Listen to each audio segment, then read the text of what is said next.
Okay, hello there. In this short video, I'll give you a glimpse on the new auto-labeling feature which was announced at Ignite 2019 and which is currently in preview.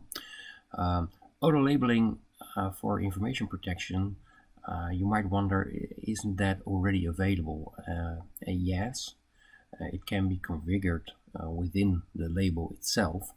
But it only works when you open or work with a document.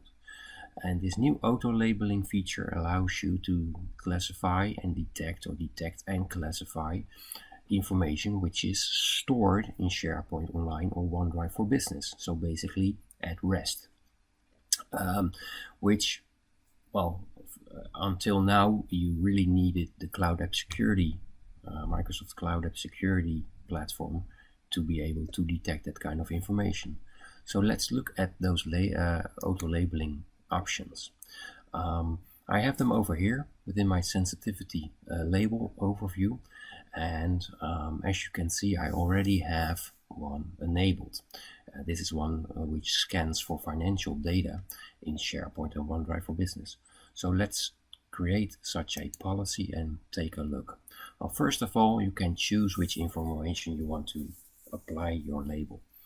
You can have that based on a custom policy, but in my case, I'll just take a privacy, and let's take GDPR, which is going to scan for these kinds of information. Well, that makes sense. Well, I'll just keep the name at this, and I'll just skip the description for now. And right now I have to select which OneDrive accounts or SharePoint sites the locations need to be added to this policy. And this is a bit cumbersome because right now, if I want to include a site, I can say choose site. This is my root site right now, but I can't search for sites. So, well, let me just show you. Let's see, I have a site which is called this one.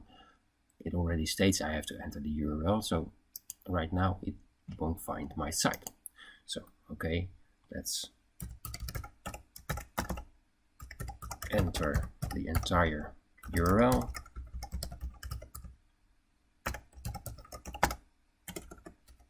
Not making any typos, and there it is. Okay, so let's use this one. I'll choose it, and now it's in my location. So this is something which, in my opinion, needs to be worked out a little bit more. So now I have one site. I don't exclude anything. I won't include OneDrive for now. Okay, define the policies, and you have an advanced setting over here as well.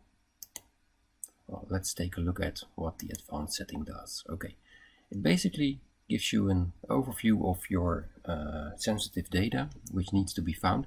And for those of you familiar with data loss prevention, they look a lot similar. But if I want to scan the information in SharePoint, there's one thing I need to make clear. Over here are the conditions: the accuracy count, the instance count. Yeah, very, very similar to the things you'd notice in DLP. What's also similar in DLP are the shared controls. But in my case, I don't want to have this scanned based on the sharing control. I want to have it automatically applied, even if it's not shared. So I'll just remove this one. I'll save this one. I'll do the same for the high volume account because that already also has a sharing. So let me just save it like this. Okay, now I'm happy with it, and I can go to next. Okay, what kind of label do I want to apply? Okay, and now I can have my sensitivity labels. So let's say I have here, over here, a GDPR privacy sensitive one. I'll take that one.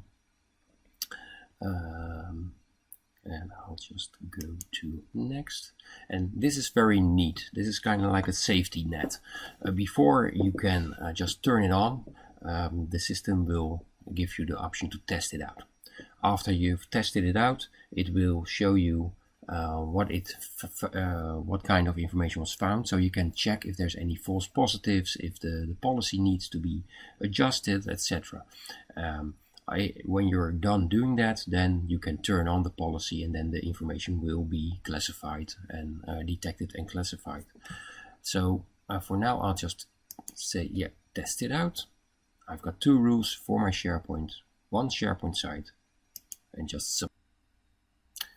Okay, the policy was activated in test mode, and it's been running for well, at least 24 hours, and it did come up with a couple of matches, which I expected.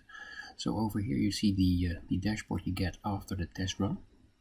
So this is, I already turned it on, by the way, but you see over here it's the information. I've got the rules which were set, and you see that the match was for the financial low volume of content detected. If I go to the matched items, I will get an overview of the items which were found by the policy, and this I can use to fine-tune the policy. So I can activate it when I'm ready for that, but for now I can see, okay, these are documents which were found because of the sensitivity information types. And for example, I've got an Excel sheet over here, and what you'll get is a overview of the file itself. Well, it contains the credit cards. I've got some metadata over there as well. So yeah, this is correct. If I go to the information type, I see that there really is a confidence of 85% that this is really a credit card. So I'm happy with that. I'm turning it on and just see what happens next.